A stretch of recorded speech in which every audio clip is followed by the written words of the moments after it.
interested in understanding GLP-1 medications like Ozempic, Wegovy, or Mounjaro? Then join us on The Plus Sides, Cracking the Obesity Code, the groundbreaking podcast helping people change their lives one episode at a time. The Plus Sides podcast is a disruptor. We're breaking down barriers, smashing stereotypes, and sharing inspiring stories that'll leave you feeling informed and empowered. Join us every week to learn from doctors who are specialists around GLP-1 medications like Ozempic, Wegovy, or Mounjaro.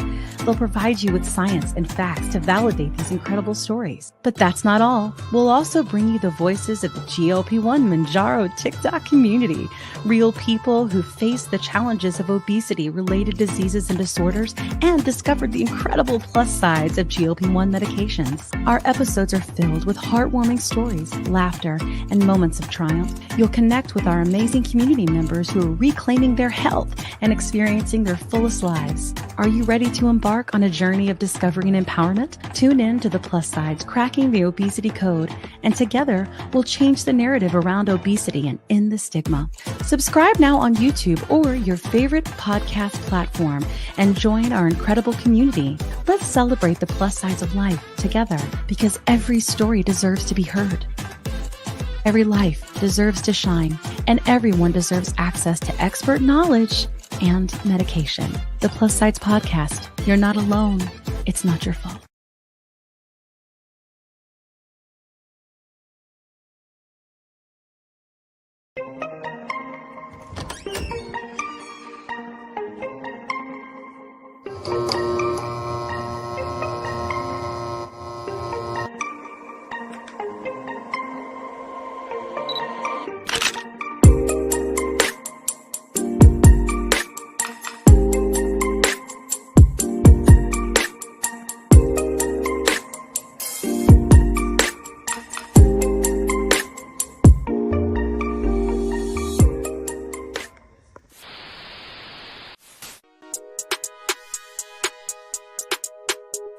Alive on the Mounjaro, it's on the Pen Alive, with your host David Knapp.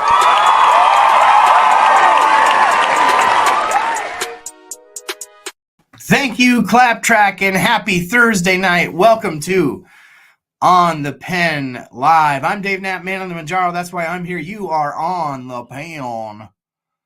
Wegovy, Ozempic, Mounjaro, Zepbound, Tirzepatide, semaglutide, dulaglutide, liraglutide, all the utides.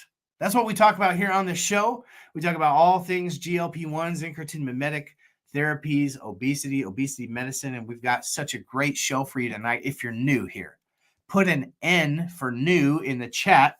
Let me know that you're new here. I'd love to welcome you by name. If you're not new here, thank you for being here again with us on a Thursday night. I'm so excited to bring this show. Welcome, Kiera, who's new. Thank you for being here. Thank you especially to all the members of the channel. Those of you who have paid memberships, both on TikTok and YouTube. Marie, welcome. Love, welcome. Thank you for being here. I am just so appreciative of those of you who give back to the stream, to the work that I do in that way. It means the world to me, and I'm excited to tell you a little bit about how we're going to be giving back a little bit to the paid members, whether you're on TikTok or YouTube. If you're on YouTube and you want to become a member, it's pretty simple. There's a link in the description of this video. $2.99 a month is the entry point, right? There are other levels, but for $2.99 a month, you get access to custom emojis. You get access to members only live streams. We just got off one right before this live stream went live. You get access to videos that I make that are only for the members. And so it's just a great community, and it's a way to give back to the work that I do. So if you appreciate the work that I do and you go, hey, that guy probably puts a lot of time and effort into this, I'd like to give back to the work that he does. That's the easiest way that you can do that. I also want to let you all know tonight about something that's a little bit new before we bring Lee in. So in the month of March, I've been looking for ways to sort of give back to the community a little bit. And I know that there are so many of you who pay so much for these medications, whether you're on a compound or whether you have a really high copay and you're paying $500 a month, $550 a month. Some of you are paying upwards of $1,000 a month to be on these medications, right? So for the paid members, if you are a paid member in the month of March, on April 4th's live stream on the Pen Live on April 4th, I will be selecting a random winner of the paid members of this group. And winner makes it sound like a contest. I'm just going to choose somebody randomly who is a paid member either on TikTok or YouTube to be the beneficiary of 10% of the gifts and the membership dues that I receive throughout the month. So it's just a little way to give back to the stuff that you give me and put it back into the community and help somebody each month to pay for the medications that they're on. Hopefully it helps take a little bite out of, just what people have to put into this medication. I know that it can be a real burdensome thing for some things. So I hope that it helps brighten up somebody's March. And I hope that it helps, help somebody out. So I'm looking forward to blessing somebody every month. That'll be April 4th. Again, you have to be a paid member on YouTube or a paid member on TikTok. To be a paid member on YouTube, links in the description. To be a paid member on TikTok, you just click that little star above there, become one of the members. So as long as you're a member during the month of March, I'm going to choose somebody randomly to be the beneficiary there. But we've got a great show. So that was just a little housekeeping. I don't want to waste any more time. I actually want to bring in our buddy Lee right away, because Lee and I think, could talk for a very long time. So I'm not going to waste a bunch of time at the beginning of this stream. We're going to bring him right in. Lee boy, how are you, buddy? Good. Can you hear me? Wait, we can hear you loud and clear, bud. It's good to see you again. How's it going? It's going great. I'm so thankful. First of all, thank you for doing this again. I know that you have been incredibly busy. You've had a ton of stuff going on, and I'm so appreciative that you wanted to do the show again, and we're willing to make the time to do it. So thank you very much for being here. Well, yeah, man, it was fun last time. So I wish I would have been here, come back sooner, but this will have to work. I hear you. I do think we can probably talk a long time about a lot of different stuff. So yeah, we absolutely could. And there's a ton to talk about tonight. So one of the things, first of all, for everybody watching, like usually we have a rhythm and cadence to this show where I'll do, some fresh news for the week, and I'll debunk some fake news. And we're going to do all that tonight. We're just going to do it with Lee in tow, right? Rudy with a $20 super chat. Thank you so much, Rudy, for that. I really appreciate you hooking it up with the $20 super chat. Hey, some good news. So we'll get into Lee's journey, because Lee's journey is really interesting as far as it relates. Well, his whole journey is interesting, but Lee's medical journey with GLP-1s has been like the inverted Dave Knapp, where he started on semaglutide and switched to tirzepatide. I started on tirzepatide, switched to semaglutide, and I know that so many of my followers are waiting to hear from me, like, are you getting back on Mounjaro? Tomorrow, I'm supposed to be getting my Mounjaro in the mail, 12.5, and I will be back on Mounjaro. But Lee, nice. We're going to get into your transition from semaglutide to tirzepatide a little bit later on. No worries. But I know people have been all over me, like, do you have your Mounjaro yet? You have your Mounjaro yet? So just to avoid 50,000 questions in the chat, I'll get that out of the way right away.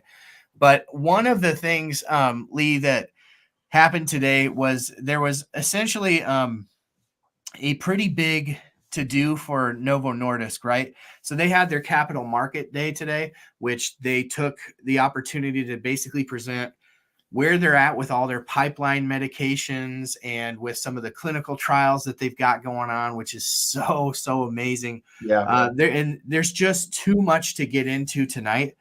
So I'm going to do a separate video. So that's one more reason to make sure you follow my YouTube channel. If you're on TikTok, you just click the link in the description of my video. It takes you right to my YouTube channel. If you're on YouTube, just make sure you hit that bell notification, because I'm going to do a big video on this. But I wanted to share with you, Lee, a couple of things about this that came out that you might find interesting, having been on semaglutide. So yeah, you were on semaglutide. I guess we'll just fold some of your story into this. You were on it for how long? Oh man, I'll say April 2023 till October, end of October 2023. However many, 7-8 months. Okay, I guess. So not quite a year. So maybe a half a year. Not a whole year. And what dose did you get up to on semaglutide? 2. So you got up to 2. So that would be like the full Ozempic dose. The 2 yeah, not all the way up on Wegovy, but yeah. Okay, so the deal with semaglutide is that one of the teaser for this video that I'm going to do about this Novo Nordisk information that was released was that they released some top line data from the study that they did with 7.2 milligrams of of semaglutide, and two things that they found from this. They found that it was just as well tolerated as the high dose of Wegovy, the 2.4. So it was just as safe and well tolerated from a safety and tolerability standpoint. But the other thing that they found, man, is that weight loss bumped up from that like 13 to 15% to 20 to 21%. So right up there with tirzepatide. So I want to hear from you.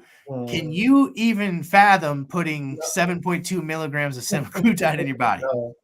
Well, and some people really like semaglutide. So I liked it. I mean, I was on it for a long time and it gave me a lot of good stuff, but it definitely was harder on my GI tract and slowed things down more. And I mean, we can talk about the transition to tirzepatide, but I feel like if I was on 7 of semaglutide, I think my GI tract would completely stop. Yeah, just come to because that was one of the main things that I noticed was things slow down more on semaglutide with the GI tract. So I'm shocked that people tolerated it, but maybe there's some kind of upper limit as far as that particular mechanism of action, that it doesn't get worse for some reason, that particular mechanism, the higher the dose. I don't know. Yeah. That's really interesting. Yeah, I don't know. Like, we only have a certain amount of GLP-1 receptors in our body. It's kind of like, if they're all binded to, the extra, I have no freaking clue how this works. Yeah, I'm not a doctor. If there's extra of the medicine, there's nothing for it to bind to, then theoretically. But then what else then is, but it obviously isn't being wasted either, which is an interesting thing. I think the idea is that people have different amounts of receptors. Obviously, some people require, actually before I go into like, you had that good video where you kind of talked about the key thing. That was yeah. Like you've got receptors and then you've got the agonist and they fit together like a lock and key. And then some people's receptors aren't quite as good, so it doesn't fit together as well. But heard a really interesting video from Dr. Albert. Hey, if you're in the chat tonight and you miss a lot of my content, but you're like, I'm going to go back and catch some of his old content. The one piece of content that I would, aside from Lee's last visit here, the one piece of content that I was you cannot miss is the interview that I got to do with Dr. Albert last week, because that was cool. That interview was the best content that I have ever created from a strictly informational standpoint. So if you missed that, please go back and check it out. You do yourself a favor. It's on the podcast. It's on the YouTube channel as well. But that said, Dr. Albert had a great video about some studies that are coming out about the concentration of GLP-1 in the blood and how that can vary greatly between different people. So in other words, your body absorbing the medication differently. And so like people metabolize these medications differently. And so that's what they're finding in addition to the, the receptor, malformations or whatever you want to call it. So there's different things about these medications that cause people to respond differently to the medication. So some people just require the higher dose. And dude, there's actually studies go with semaglutide currently, they go all the way up to 16 milligrams. Yeah, I've heard you talk about those. I mean, now those are a lot of those are in pill form, right? The pill form, they go that high. The pill form, which is Rybelsus, goes up to 50 milligrams, which is the perfect segue to the other piece of information that I was going to tease. See, I didn't even know that, but we're on the same wavelength. We're good. We're good like that. So the 50 milligram of Rybelsus, so the highest dose of Rybelsus right now, again, which is like Lee said, it's the daily oral medication. It goes up to 14.14 milligrams today, right? That's the highest dose. There is a weight loss version that will likely be coming, and they teased it about July 1st. They've always said like mid 2024, but we got a date like July 2024 is when they're expecting it. We'll have 25 milligram, so just about double, and then 50 milligram. Yeah, because it's way different going through your stomach. Way different. Right? Way different. Very difficult to be bioavailable because it's a peptide and it's very unstable. Sorry. No, go ahead. Did you see this ad from John Goodman and Adele talking about semaglutide, but in a gummy. Now, Yeah, so that's a deep because fake. That's a deep that's fake. also going through your that's going through your stomach. So the amount of semaglutide had to have been pretty high for them to have that kind of benefit. So I saw the same thing a while ago, and I'm 90% sure that that's a complete deep fake video. I don't think that that's really Oh, them. And I think that, yeah, I think that makes sense. Because I was like, what? This doesn't. And I was like, how did they get John Goodman and Adele to do a commercial for right, gummies? right. It's not Okay, even deep branded. fake. Yeah. I think it's a complete deep fake. And I've seen a couple of those go around lately. And yeah, God knows what people are actually signing up for when they follow those ads. But yeah. And I can't believe that those ads like make it through, Yeah, like I've seen people lose their accounts over silly stuff in the community. And it's like don't these even get me ads started. can just run like unabated, like they're impersonating celebrities and I don't know, whatever.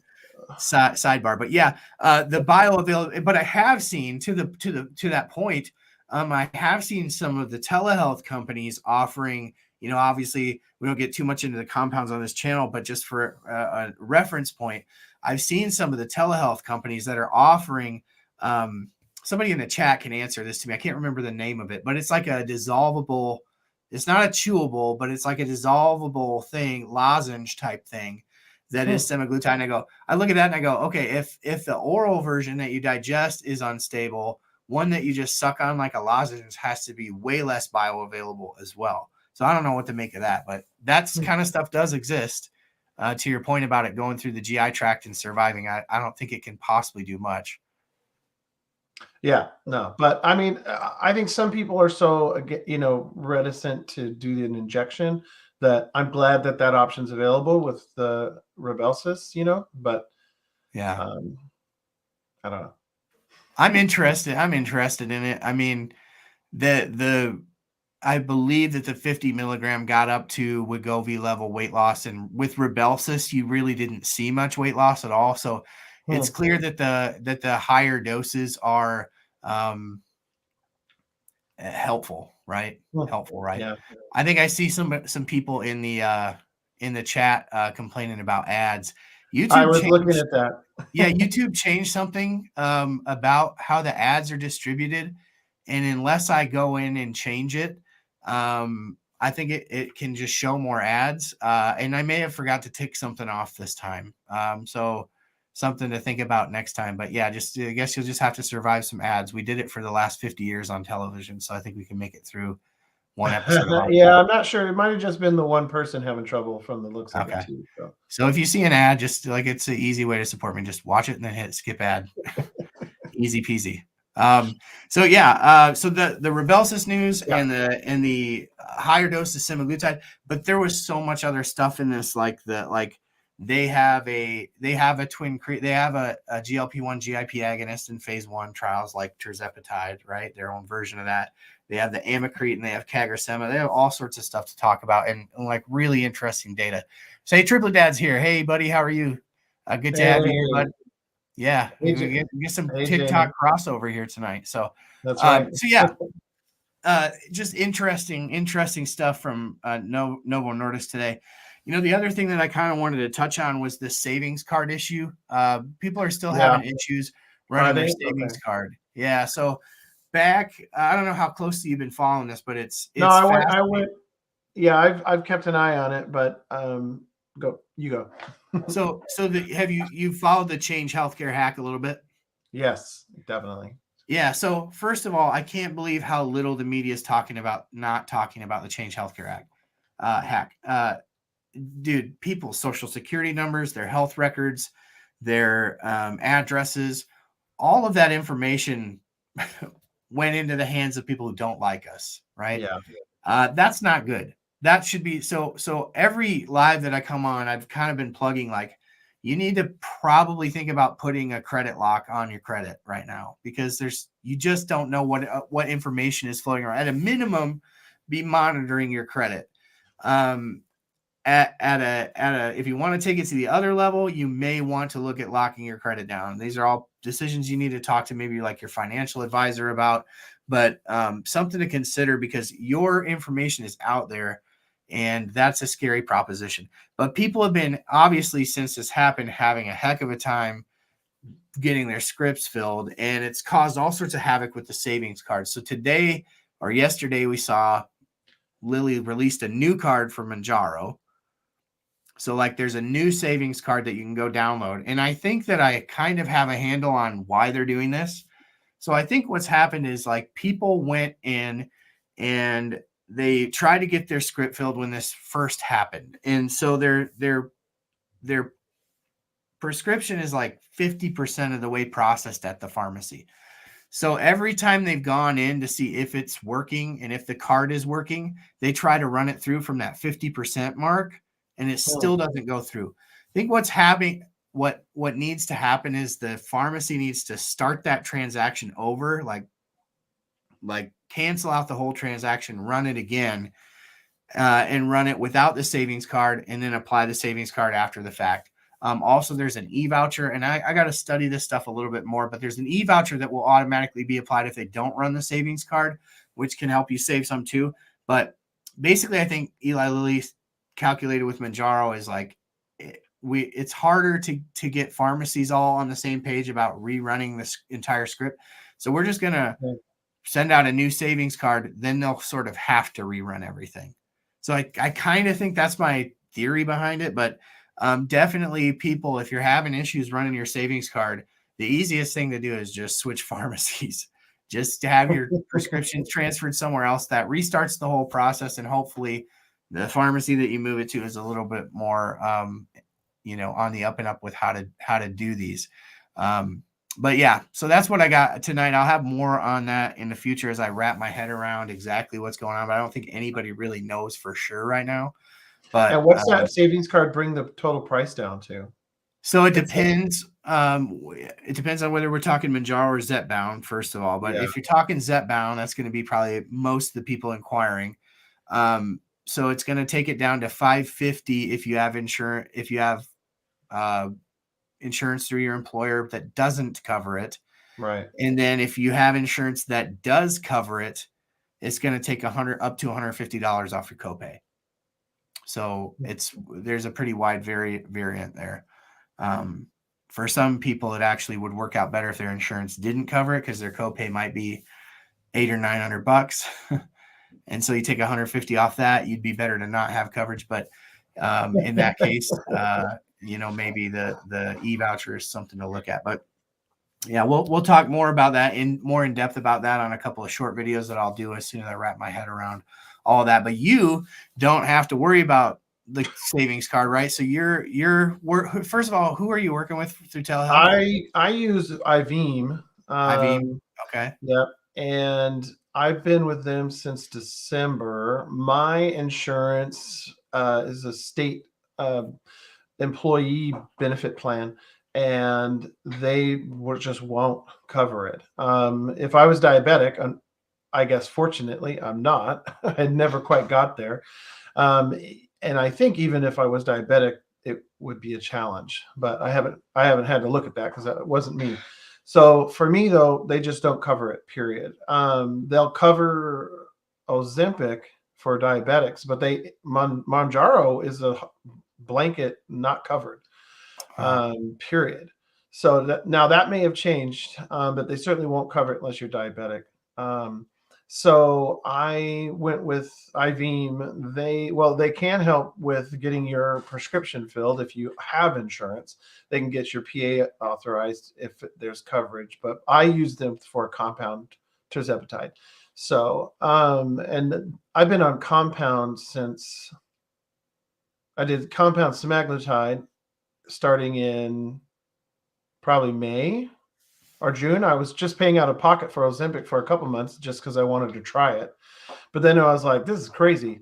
Because it was a lot of money. And then I said, well, I had a local pharmacy my doctor liked that was doing compounded semaglutide. So I used them. But then I got approached by IVEEM, and I wanted to try tirzepatide, and this local pharmacy that I was using didn't do tirzepatide. They only did semaglutide. So I switched over to IVEEM so I could get tirzepatide, and that I started in December. But Yeah, so that's kind of been the path, and now it's, I guess, what, March 7th. So, yeah, so we are kind of total opposites in one way, but in some ways we're pretty similar in that we haven't, like, our journeys have not been these crazy weight loss things where we've got these amazing before and afters, and it's like, 100 pounds here and there, and it's like, so in that way we've had similar experiences, and that the weight loss has been slow to, honestly, sometimes a roller coaster up and down. And so that's something we can talk about too, obviously. I didn't watch your whole interview with Albert, but did you guys get into the compound thing? Because my understanding is that Dr. Albert is No. not a fan of the compound stuff. Yeah, so I mean, generally speaking, I don't talk about it that Yeah. much because I just don't know about it enough to talk about it, and Yeah. it can be a bit taboo on both platforms, so I just stay away from it Sure. and let other people talk about it. Yep. But Dr. Albert, yeah, he's I don't know that you would say anti. Yeah. That's probably too hard. He's sympathetic. I mean, he's a sympathetic guy. You're not going to meet a obesity doctor that is more compassionate, really. I mean, No, yeah, I really like him. Absolutely. but he has a strong ethos and a strong belief that, and there's some merit to it that not every company that's selling that stuff is legit or Yeah. on the up and up. There Yeah, certainly are some good ones that are on the up and up, and some ones that I trust that do offer compounds. Ivim, Fridays, Flex are some of the ones that I really trust. The people that because I know they're sourcing them. But I mean, as far as the ingredients, Yeah. if you can't find out the source ingredients, that would be a hard one for me to stomach. Yeah, and I think that's kind of I think that's where he's coming from, is that if he's going to give a blanket thumbs up or thumbs down, it'd have to be a thumbs down because it's so dependent on where it's coming from and all those factors. Yeah. So Yeah, I think yeah. the main thing with them, in my humble opinion, is just honesty about the fact that then that's why I appreciate the three companies that I've talked about. IV, I vouch for more from the standpoint that I just know a lot of people who work with them. I don't know them personally, but I know Flex personally. I know Fridays personally. And I know that, both of them are like, listen, this is not the same exact thing that is Exactly. in the FDA approved version of this, but it's an option for people. And it's, like anything comes with its own risk that you have to weigh with your physician, right? Yep. Yeah, and that's how IVM is. I mean, they're, as somebody who works with them, we have to be, and they are very clear with us too. We cannot call it Ozempic or, compound Ozempic, right? You can't say that. It's not really it's compound semaglutide, not compound Ozempic. So, I mean, that kind of messaging makes me feel like the ethics are pretty high. Because the messaging is clear, because that's how some of these lawsuits that we could talk about later, but a lot of these pharmacies that were getting sued, and rightfully so, were doing this shady stuff, and there's a lot of them, and that's where I think Dr. Albert is probably seeing the huge number of these really shady places. So it's like the Wild West out there, honestly. It is. And I think what's important to know about Dr. Albert too, is he said on this interview, he works directly with a lot of these drug manufacturers, and he's working with them to help develop the next generation of obesity treatments, because he just understands the problem, the complexity of it so well that he consults with them. And so he's not going to consult with them and then come out and be like, yay, compounds. And I heard people say something. Yeah, that's true. That's a good point. I've heard people say some awful stuff about him. Well, he wants me to, suffer and I'm like, you can go touch grass. I mean, that's crazy. But yeah, so I am the inverse of you in that I flip-flopped, and I agree with what you had to say about semaglutide. So my experience with Ozempic was that, and this is, you can tell me what you think about this. First of all, neither of them work for me. And like, food has never been detestable to me. The thought of food has never been detestable to me. The thought of drinking has never been detestable to me. I wish that I could say that I have had that experience, because I just want to know what that's like when people describe it. I don't, but that's not to say that these aren't doing anything for me. So I want to say, like, semaglutide is a blunt object against hunger. When I take semaglutide, I feel it in my stomach. I Yes. feel it in my gut. There's a physical sensation that happens in my gut when I take it. With Mounjaro, it's all up here. It seems to be all happening up here, and it's just it's a turning down of that, we call it food noise, right? That's what I experienced between the two. Yeah. No, I think that's pretty accurate. I definitely felt more GI tract symptoms on the semaglutide. And I, not to be too TMI, but this is a GLP video, so people, I think, are used to talking about GI tract stuff. But Right. when I was on semaglutide, I was just having to do more things to keep things moving. The probiotics, stool softener, sometimes laxatives, that kind of stuff, just to keep things regular. And I know you like the castor oil, and your videos make me vomit when you post about that. But that's not now on. So what I tell people is on tirzepatide, the Mounjaro Zepbound stuff, and for me, compound tirzepatide it's. I still do that sometimes. I still like to keep things regular and with over the counter stuff if I need to, but I don't need to very much.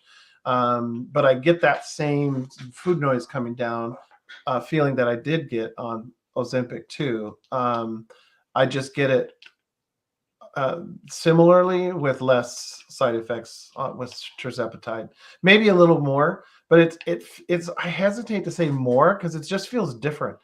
The tirzepatide, like you're just I don't know, it's a little more calming, a little more I don't know. It's hard to describe it. Yeah, the tirzepatide feeling. Yeah, it just seems like to me, and I don't know that it's the molecule or the hormone itself, but it seems like GLP-1 is just harsh. It's just a harsher, I don't know. I probably should talk more about the molecule. Semaglutide just seems more harsh than I call the tirzepatide like a ninja. Like, it acts without you necessarily knowing that it's there. If it wasn't, I mean, I'm not saying there's no side effects. I mean, for me, I experienced way more fatigue with Mounjaro. We could talk about the fatigue because I didn't get that with semaglutide, but I get the fatigue with Mounjaro for sure. Do you get any of the weird, like, or not Mounjaro? I mean, when I say tirzepatide. Yeah. Do you get any of the weird bone pain or skin pain? No, like I would get the flu. I don't think skin pain, maybe itchiness, a little bit of itchiness. I notice a little more, but I don't know if that's what it's from.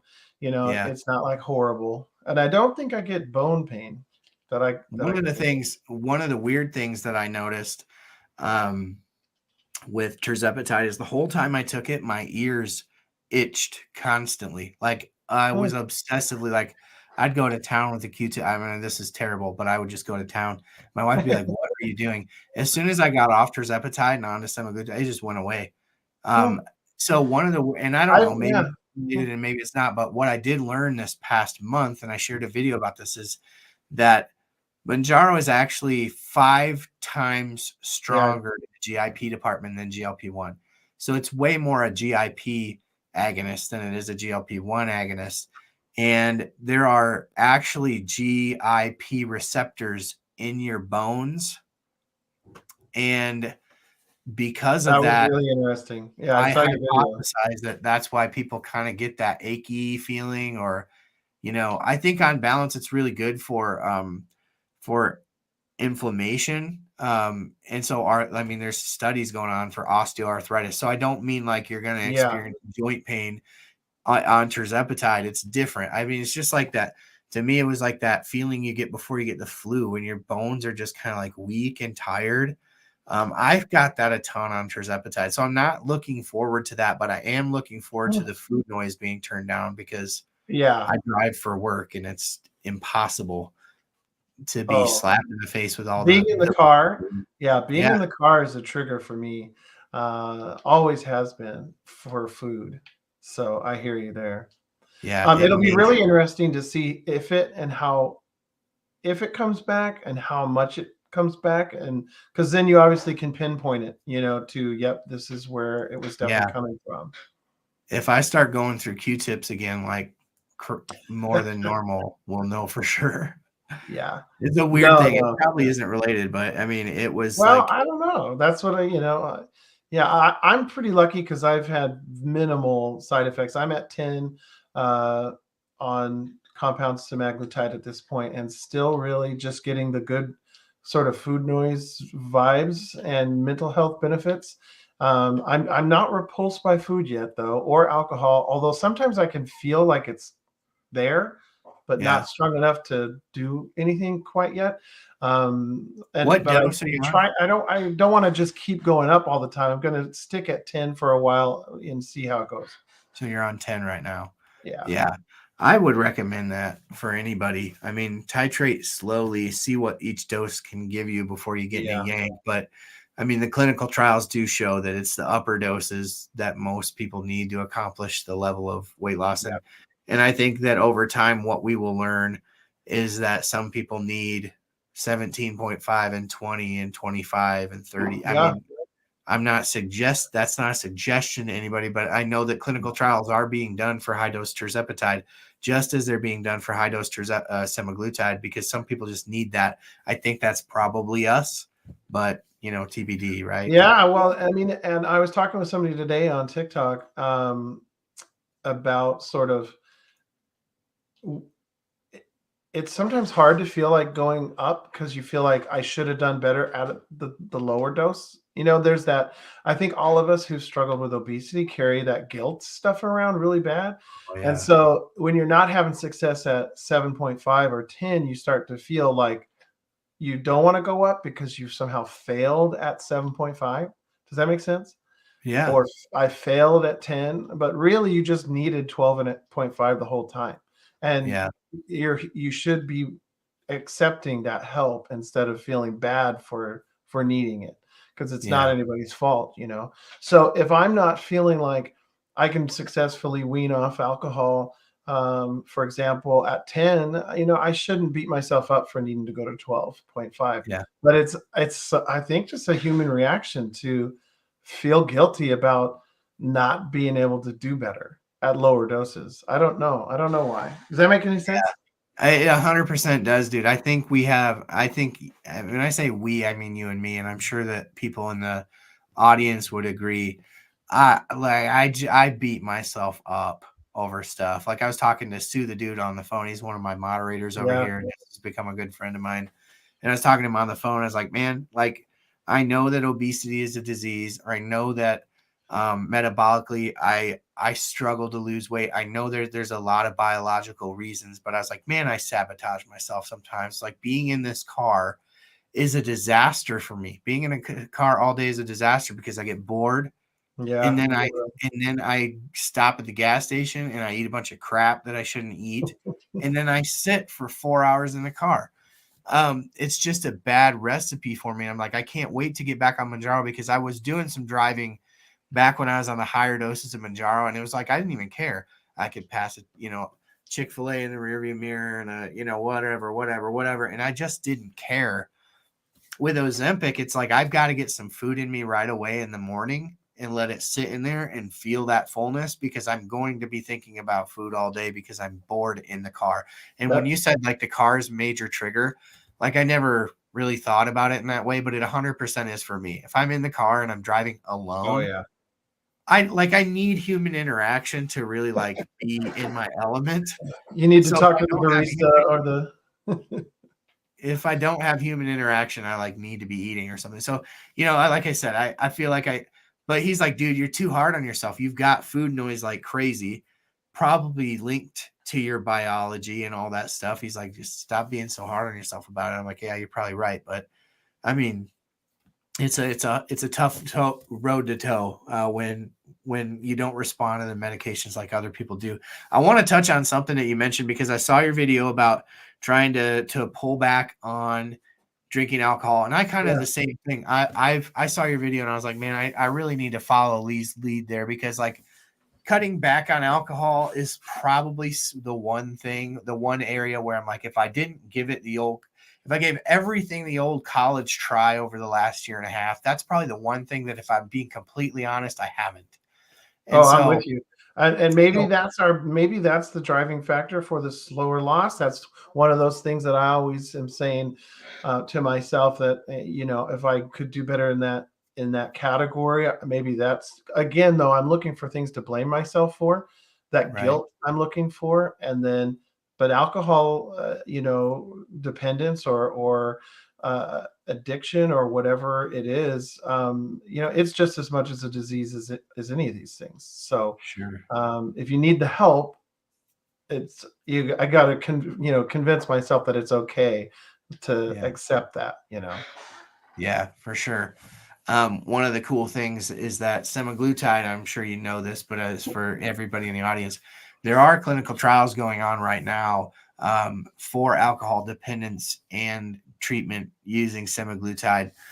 So that there is hope, and I'm right there with you. I was like, I was telling, I think, Dr. Albert on the live the other day, I said, if there's anything I can compare, like trying to explain to people that obesity is a disease, that there are chemical things going on with your physiology Yeah. that are driving certain things and certain behaviors. And I think that if you're going to parallel that with anybody who can identify it's people who struggle with alcohol addiction, because they've been trying to say the same thing too, like it's a disease. They've been saying that for 20 years, and people are like, man, don't drink as much. Yeah. Thanks. Brilliant idea. Yeah, I never thought about that. I just should drink. Corey in your chat. Corey is the one who I talked to today. She just put in the chat. She was the one who I was talking to. TikTok or YouTube? On YouTube. I didn't even see Corey in there. I must have missed her. Corey Stevenson. Oh, yeah. Corey. Okay. The K threw me off. Yeah. Yeah. I mean, that's one thing that lately I've like, okay, I got to do better on that. I mean, I can cut back to, just a couple days a month, and it doesn't need to be this, like, I tend to treat alcohol the same way that I treat food, in that, to me, it's not, I'm not a binge drinker, and I'm not a binge eater. I'm a reward drinker and a reward eater. Does that make sense? Like, at the end of a long day, especially if I've deprived myself of food all day, at the end of a long day, I've earned eating in a manner that I know is not going to get me to where I want to be, right? At the end of a long day, putting 4 kids to bed, like doing all that thing, like I deserve my nightcap, right? That's funny you said the word deserve. Yeah. Yeah. It's kind of my saw a really mentality. interesting video. Yeah. Oh, sorry. No, go ahead. I was just going to say, I saw a video about how one of the things alcohol convinces you of is that you deserve it. That's one of the more powerful drivers of why it's hard to resist. So interesting. When I would say to me, it's the exact same thing with food. It isn't that I can't turn either of them off like a sieve. I really can. It's that when I do that, I guess it's more so with food. When I turn the food stuff off and I start depriving myself of food, it hits a point where, like, yeah, it works. And then I crash and burn because of the depriving. And like, really what I need to work on finding for myself is, and Mounjaro was giving me this for like 6 months. It was giving me this balance of like, I ate the foods that I wanted to eat. So I was eating everything, and I was eating within reason. And I always used to say, I eat normal people food. I eat normal people portions, and I feel normal people full. That's what Mounjaro gave me for like 6 months. Yeah, that's where I'm at. That's why I'm liking it. Yeah. And it was freedom. It was like, I've never in my adult life have I known what it's like to eat the food that everybody's eating, because I've always been on a diet. I mean, every family function that we've been at since I've been an adult, I'm like, I'm eating low carb. I'm not eating the potatoes, or I'm not going to eat dessert. I'm staying away from, I'm trying to reduce my calories. Like, that's been me at every family function for 20 years. so it was so freeing to be like, you know what? I'm going to eat a piece of pie. And I would eat, part of it. And I'd be like a couple bites of it. I'm like, yeah, that was good, but I don't need to eat that whole thing. I'm not hungry. And I would eat a couple bites and I would enjoy it. Like the freedom that it gave me. It's just that in order to have that be sustained, I need higher doses. And Yeah. honestly, I probably need bariatric surgery was what it comes down to, because my hormones are I think so out of whack that I'm not sure that they are I'm not sure that they are correctable with the current medications on the market. Well, and I mean, Jamie, if Jamie's still here too, I mean, he's kind of an example of really the kind of using both sciences, the science of bariatric surgery and the science of the GLP-1, GIP stuff, you know, and concurrently, like both of these things some people need. It doesn't have to be, well, if I had bariatric surgery, I shouldn't need a GLP-1. That's not true. And vice versa. Just because you need, just because you are, whatever the vice versa is, right? You Right. can do GLP-1s, but you may still need bariatric surgery. And the key is to not thinking of that as a failure. It's simply Right. just what you need to get to be normal, or how Right. normal folks feel. But it's really hard, at least for me, to not feel bad about it. And I think a lot of it is because of the finances, right? I mean, this stuff is expensive. It's a burden on the family financially, to have to pay for this. And every time you go up in dose, if your insurance isn't going to cover it, that's more money out of your pocket. Bariatric surgery is expensive and time consuming, so it's just that feeling of maybe, I don't know if it's like I don't deserve it, or um, I shouldn't um, hog all these resources for myself. I think maybe as a dad, that's where I get that feeling sometimes too. You know? I hear you. I think we're wired a lot alike in a lot of ways. You don't happen to be left-handed, do you? No, I can kind of go. I'm a right-handed, but I can do a lot of things both sides. Okay. So, um, I feel like a lot of times when I align with somebody, from just a kind of, I don't know, an ethos, or yeah, it's kind of like see the world the same way, see ourselves the same way, that a lot of times they're also left-handed. no, I'm not though. Well, that's Thinking interesting though. thinking with a But different part of our brain. maybe one of those things too, where I was just taught how to do everything right-handed, but could have been left-handed. If that's, I don't. Yeah. But Yeah, like you were throwing the ball with your left hand and your dad's like, "Put that ball in your right hand." exactly. Although, Uh, funny enough, my mom would have been the one throwing the ball. My dad was not very athletic. I didn't mean to, what do they No, call it? no, no. It's funny because I always laugh because everybody's dads are, the ones doing the sports with them, but it was my mom, which was kind of funny. So anyway, it's just kind of That's a funny awesome. thing. Well, Um, it's yeah. it's just it's refreshing kind of talk to somebody who, I mean, you're a content creator. You freaking were on the Oprah show. Like you people Hey, you know know who what, you are. Dave? It took 48 minutes for us to say the O word with me on the camera, so that was pretty I good. know. Like, I'm surprised we made it this far. Um, well, that is an interesting topic to bring up, because there is some news about Yeah, Oprah. she's checking out of Weight Watchers, I saw. Yeah. So very interesting. And then I saw today, like shortly before we came on, and obviously you're her surrogate now, because you once met her and Yep, yeah. smelled her. We message each other all the time. It's Do you remember you came on the live last time, and I can't remember who it was that was in the chat, but they're like, "What did she smell like?" Yeah, I do remember And that. you're like, I mean, I guess she smelled nice. Yeah, I do. That was yeah. People have funny things they're curious about. I'm not gonna, okay. Did you did you overtly smell her? Like when she No, came up, were you like, yeah, exactly. No, that's some good I'd Oprah? say she didn't smell like anything because I didn't smell her and I didn't notice any smell. So I think neutral would probably If I ever meet Oprah, I'm gonna ask her what Lee smelled like. be. So yeah, so you're Oprah's surrogate now. So she Yeah. left Okay. Weight I'm Watchers. channeling. I'm channeling. Yeah. She loved Weight Watchers. I'm curious what she's gonna do, but I like when this happened, I was like, there's something to this. She's whatever she's about to do, she's already like it's already in the works. My hypothesis at the time was she was going to do something directly with one of these companies like Eli Lilly or Novo Nordisk, because she literally walked away from like $100 million and just gave it all away. Like over I 100 think it's million. probably Eli. I don't know but that'd be my bet, just because I know she seemed excited about the triple agonist. But I don't know. Yeah, but I can see that.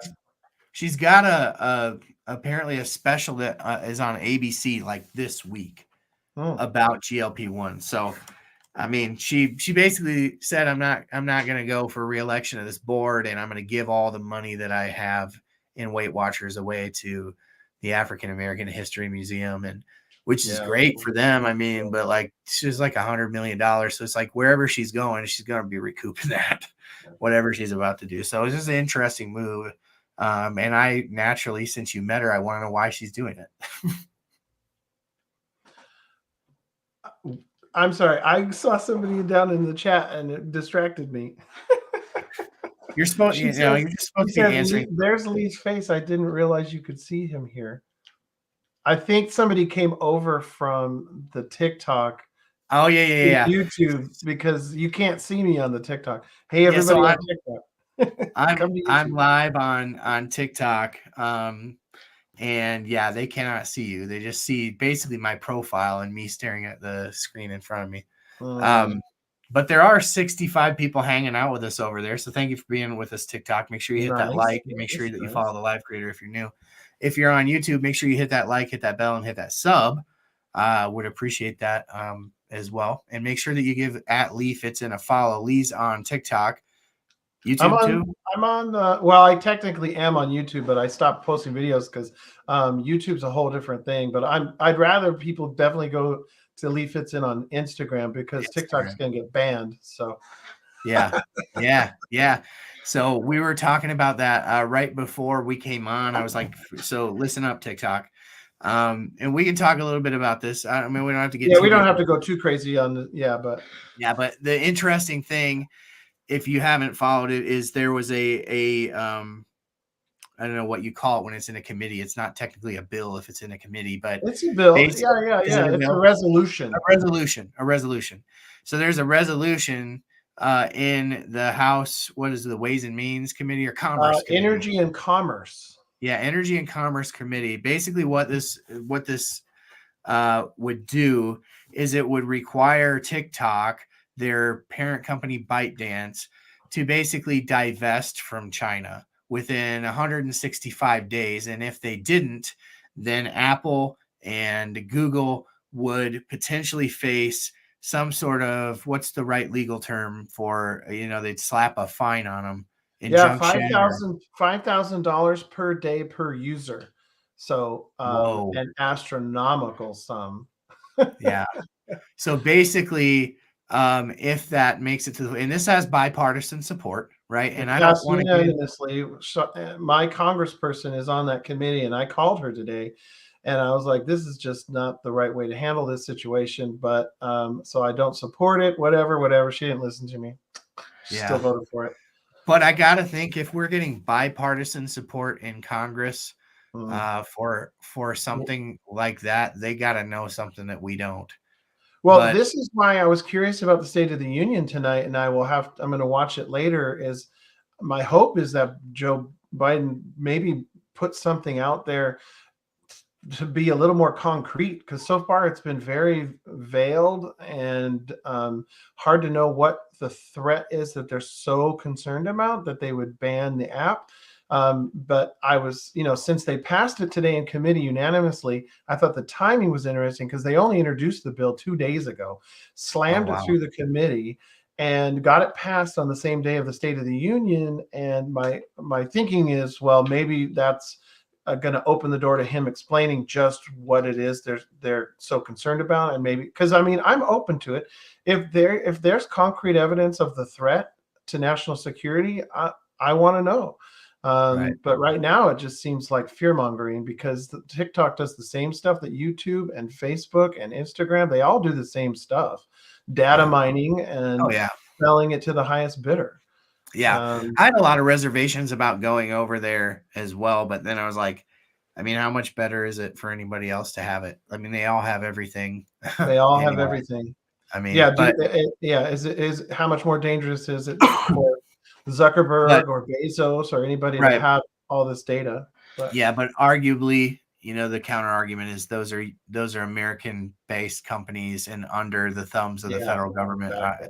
Whatever. But Yeah, yeah, I don't want to yeah, get too much into the politics of it all. It's just it's notable. So if you're on TikTok, make sure you click over and follow my YouTube channel by clicking the yeah. link in the description of my video. Follow my YouTube He, because if this goes away, this shouldn't.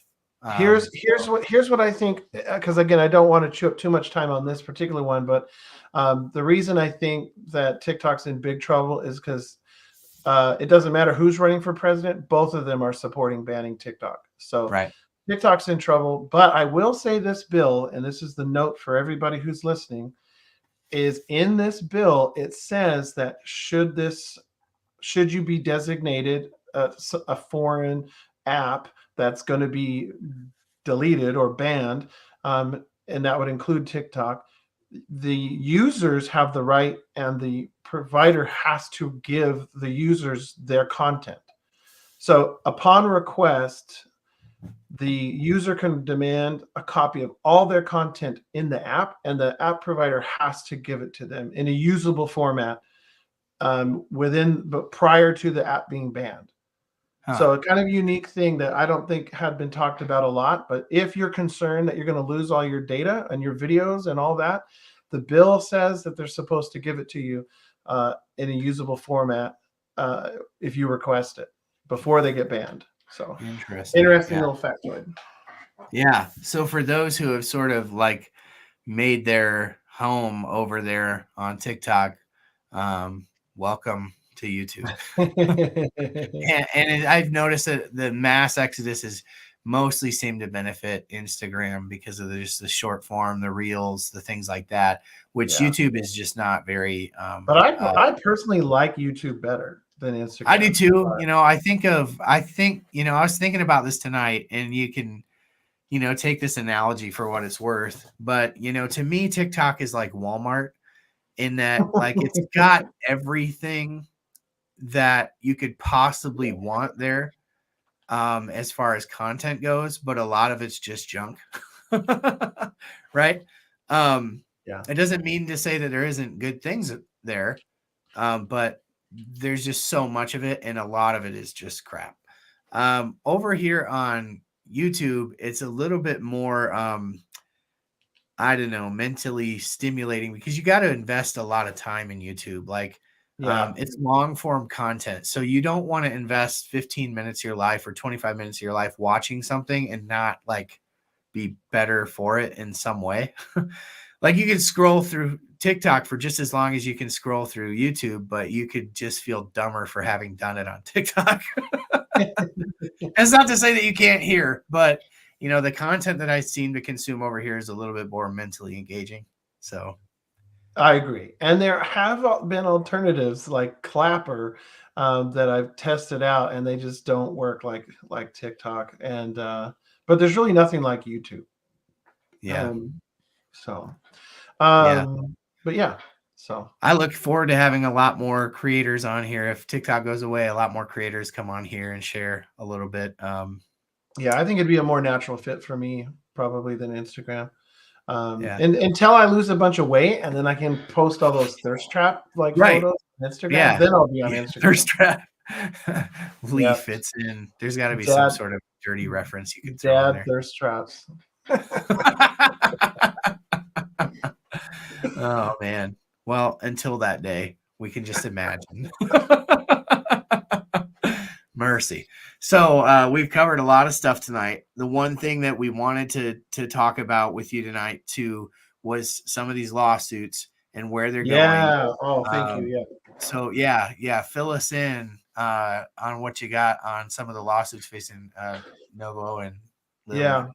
So the one that has gotten the most national attention is the lawsuit of a lady who was taking Ozempic for a year and then switched to Mounjaro about a month before she filed the lawsuit. And she filed it because she said they failed to warn her about the gastroparesis, that, you know, they talk about GI tract symptoms, but nothing in the literature that she got or the warning she received said specifically gastroparesis, which, although it wasn't really clear initially when she filed the lawsuit, is what she has.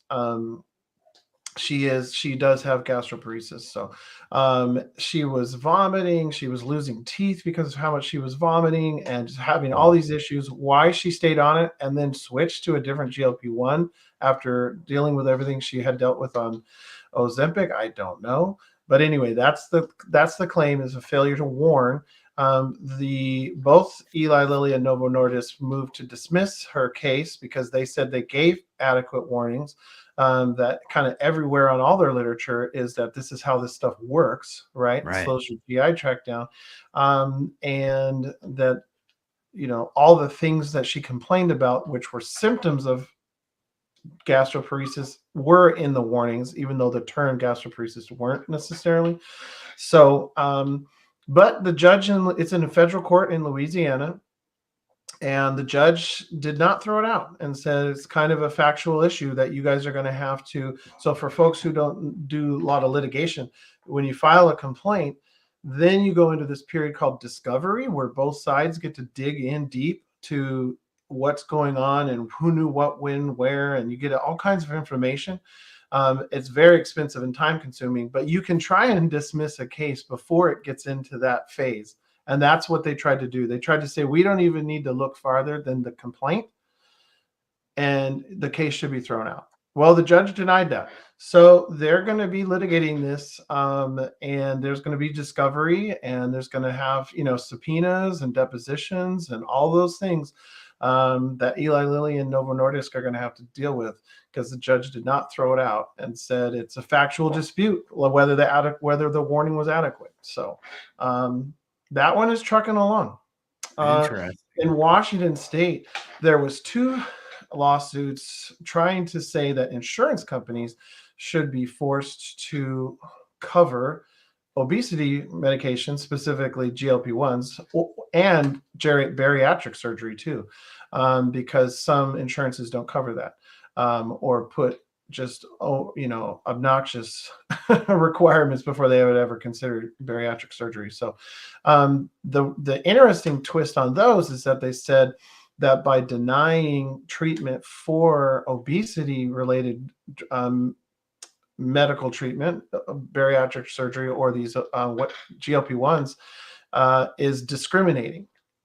And they said it's actually discriminating based on disability discrimination, that obesity is acknowledged in Washington State as a disability, which I'm sure is controversial to everyone to think that obesity is a disability, but well, it certainly can be. But the denial of treatment for that is discrimination. So unfortunately, there are some regulations through the insurance commissioner in the state here that does allow for the denial of obesity treatment. And so there's kind of a conflict there. But since that was passed as an administrative rule, which is the same as the law, it doesn't go through the legislature and signed by the governor, but it's an administrative rule, carries the weight of law. And so that trumps whatever arguments, novel sort of discrimination type arguments that the plaintiffs were making. So they threw the case out. Now, they did rule that potentially they could argue this discrimination arguments in another format, because this was a breach of contract action.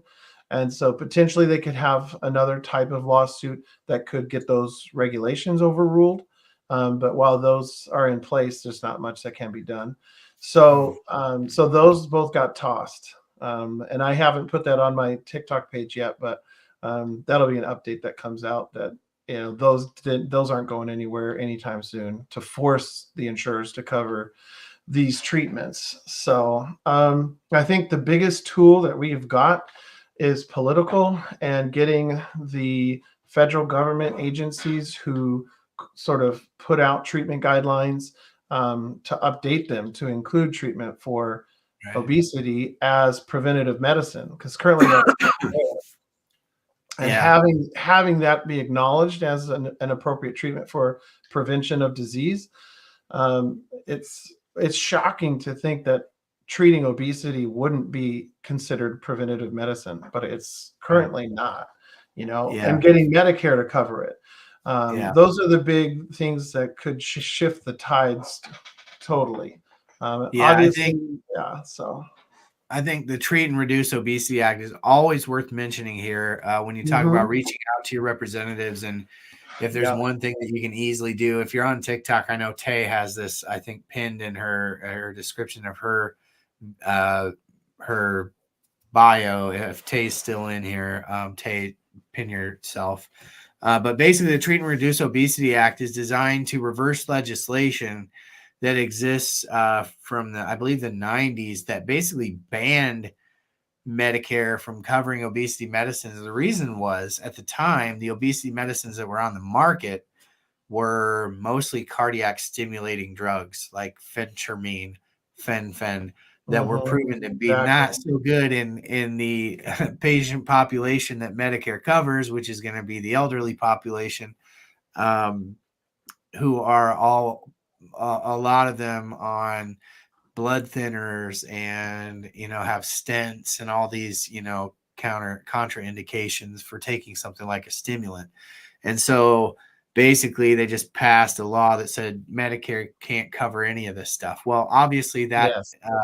that legislation is a dinosaur. So what the Treat and Reduce Obesity Act would do would be to repeal that legislation and allow Medicare to open up the negotiations to cover GLP-1 medications for weight loss. And the trickle down effect for that, folks, is that if the Treat and Reduce Obesity Act gets passed for those on Medicare, then private insurance tends to adopt those same kind of things as a standard of care across the private industry. So there's sort of a trickle down effect that benefits the greater population when Medicare. So, but I mean, even if it didn't, one of the things that I say often on this channel is one of the most underserved patient populations from a GLP-1 standpoint that could really benefit are people who are Medicare age, and they're just up the Yeah. creek unless they have diabetes and can get on Ozempic or Mounjaro. But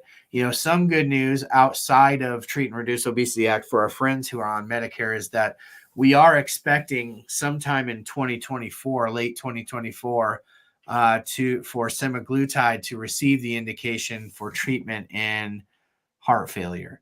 And so hopefully that's going to be kind of a backdoor into getting semaglutide if you're not diabetic. Another one would be the study that they're doing in obstructive sleep apnea for tirzepatide. That's a little ways down the road yet, maybe a couple of years down the road even. But when that obstructive sleep apnea trial ends, that's going to be another backdoor into tirzepatide if you're an elderly patient who has obstructive sleep apnea. So just a couple of ways that there is hope. We're not 100% relying on Congress to do something, which is always kind of a scary place to be, but yeah. I think the one of the biggest hurdles politically is how much they're charging for these meds. Because the price tag for adding this to Medicare is astronomical when they're charging $1,200 a pen. Right. And I don't know, you may know, and so I'm going to ask you, but have there been hearings with Eli Lilly or Novo Nordisk about why they're so high? So there haven't, but there's definitely people asking I mean, questions. the PBMs obviously, but Yeah. And the PBMs, to be sure, play a pretty huge role in the price of these medications. But there has been some hearings. I can't remember. Senator Bernie Sanders is the chair of the I can't remember what the exact name of the committee is in the Senate, but it has to do with benefits for federal employees. And he had a hearing not too long ago that was directly asking kind of some of those questions. And a lot of what he got back from at least some of the senators that were there in the know was the PBMs. We need PBM reform in this country like crazy, because the PBMs, basically, are taking several $100s of that, with that high cost is a negotiation with the PBMs just to get on the formulary. So the PBMs are taking sometimes 20, 30, 40% of the cost of a medication is going directly to the PBMs just as a way to pay to play to get on the formularies. So it's a pretty messed up system. And I still to this day, I can't quite pinpoint what their actual value is that they're providing anybody other than just, finding a way to be a middleman, taking a big cut and driving up the cost of healthcare in this country.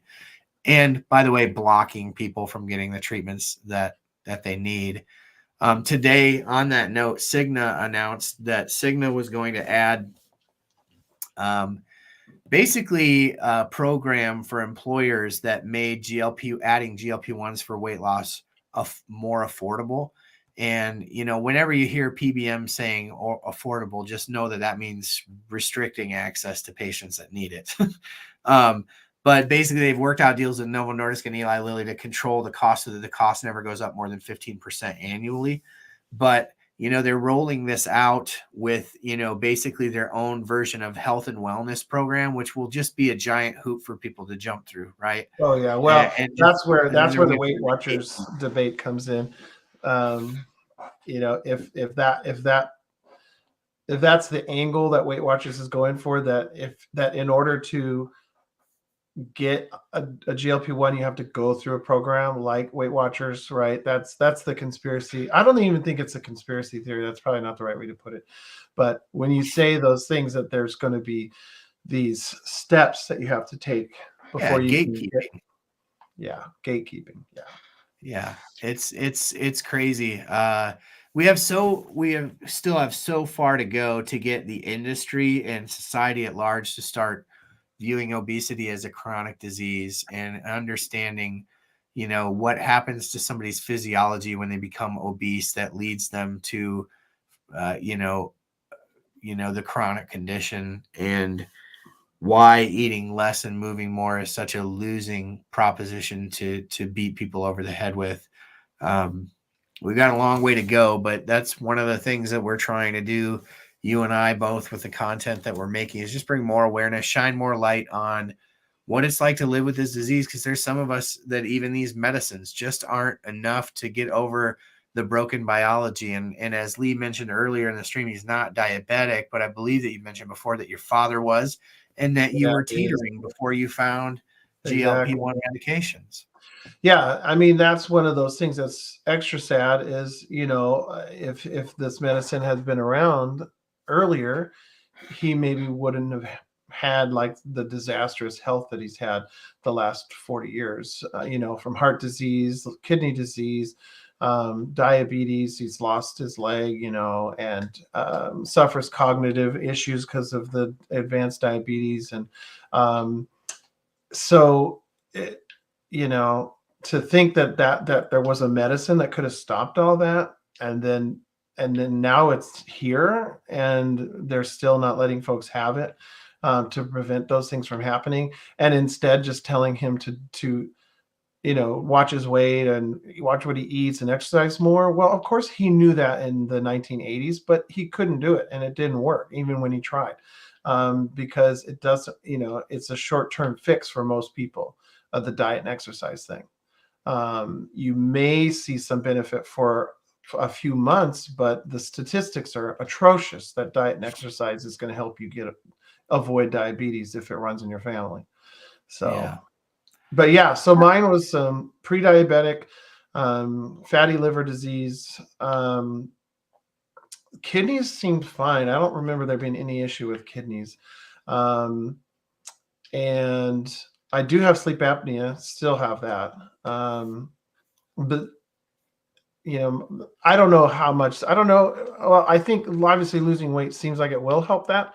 But the guy the doctor, he said there's also some anatomy stuff going on for me. So I may never get off of the CPAP, but all those numbers got better, even though I didn't, so I've been on it for like 11 months, the GLP-1, I'm down about 25 pounds. I should be hopefully about 30 pounds down at a year. That's a goal for me. And it seems I think I'll be able to get there, but even if not 25 pounds, it's a lot better than gaining weight, which is all I was ever doing in the years leading up to that. But also then all these numbers got better, immediately dropped the blood sugar, the A1C, right? Liver numbers all came down and looking good. So, I mean, I know the medicine's working. I do wish it would be more effective with alcohol and a little more effective with my weight. But, I wouldn't come off of it. And I say this a lot, and I don't know if you've heard me say it, but even if I didn't lose another pound, I would not come off. It just, I feel a lot better being on it. So here's some numbers released by Novo Nordisk from the SELECT trials just today that just bolster home exactly what you're saying. So in the SELECT trial, semaglutide 2.4 milligrams reduced the risk of all-cause death by 19%. Damn. 19%. And it reduced the risk of developing diabetes by 73%. So you found GLP-1 treatment at just the right time. I mean, I was about to be diabetic for sure. Yeah, before your metabolic system sort of like fell off the ledge, right?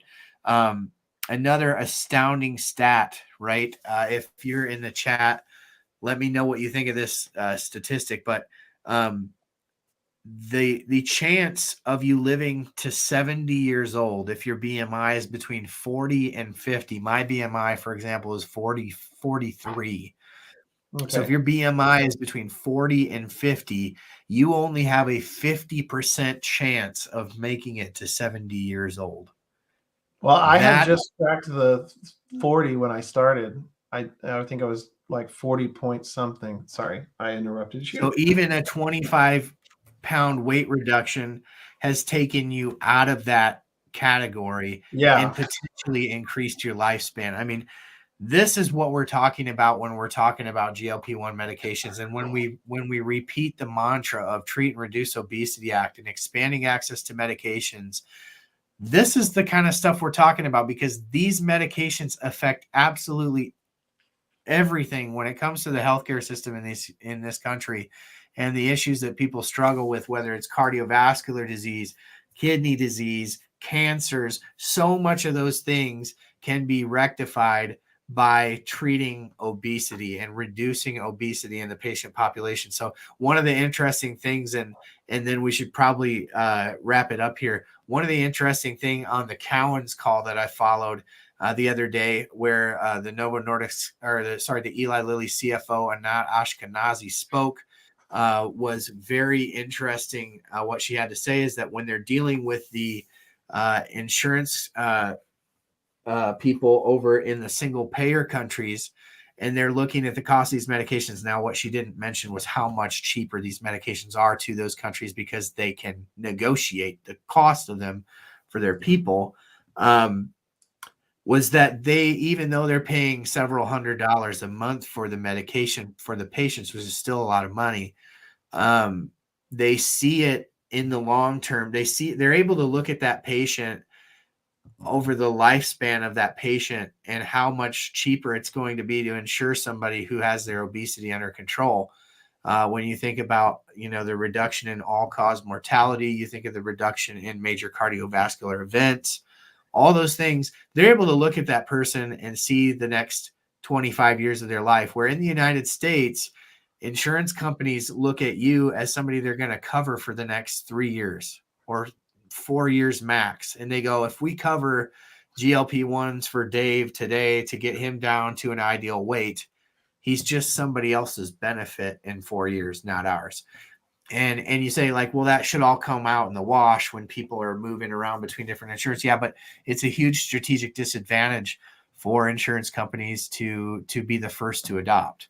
So it's a broken system in this country, considering the level of sick people that we have, and so much of that sickness, the root of it is this disease of chronic obesity, and we'll keep clanging the cymbals for as long as it takes to get people to understand that this is a disease and it needs to be treated.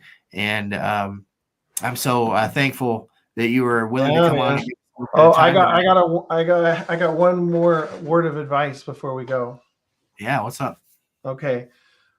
I just want to let everybody know that, all those GLP-1s have side effects. In 2021, 40,485 people died of exercise equipment related deaths. So do not exercise. What? Yeah, don't exercise. Just get on a GLP-1. It's way safer. Where did you get that? No, I'm saying 2021, 4,485 exercise equipment related injuries resulted in death, and 400,000 non-death injuries. So that's scary stuff to talk about exercise. Whew. Yeah, count me out. We need to get some clinical trials going. See if people really know how to use a treadmill. No shade to these people, but what is happening? Interesting statistic, to be sure. I'm gonna hold on to that one next time I go to the doctor. He's like, you just need to master the treadmill. Yeah, well, what if I don't? Yeah, what if the treadmill kills me? Good stuff. Well, thanks for coming on tonight. Thanks for hanging out with me. It's fun to catch up with you, buddy. I really enjoyed it. I always enjoy kind of mixing up the routine. Yeah. Next time I come on, I'm gonna be all ripped.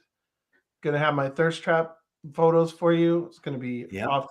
And now you owe me a calendar.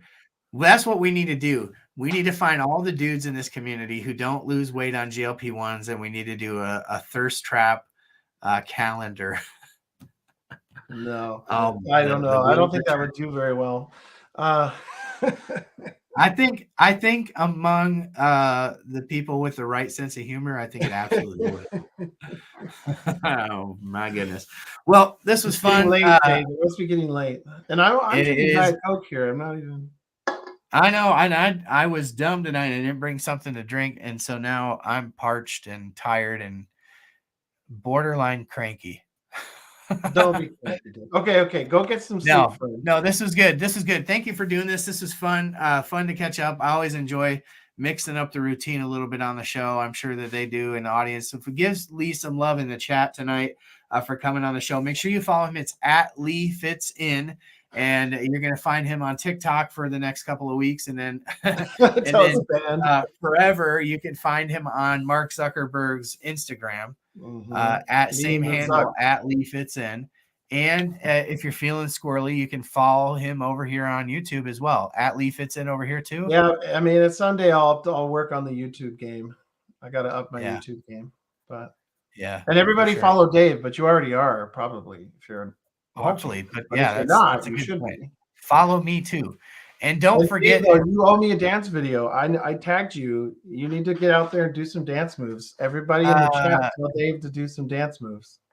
Nobody wants to see that. They want to see that as much as they want to see our thirst trap calendar. Trust me. But yeah, this is fun. Check out all of his channels. Give Lee some love in the chat. Thanks for being here tonight, buddy, and we'll do it again sometime soon when we're both ripped. Yes. Maybe sooner than that. All right. Well, see you never. It's been good knowing you. No, but we'll do it again sometime soon. All right, buddy. All right, bud. Thank you. Thanks for making time. Yep. Lee Fits In. That was a lot of fun. I love just hanging out with my friends that I've been able to meet in the community, especially my friends who have smelled fame and success like Lee, who has indeed smelled the Oprah, which is cool. He's the only person I know who has smelled the Oprah. And I believe what he said was that she smelled quite nice, as he could, to the best of his recollection. So as soon as Oprah comes on the pen, we'll ask her how Lee smelled, and we'll do this thing full circle.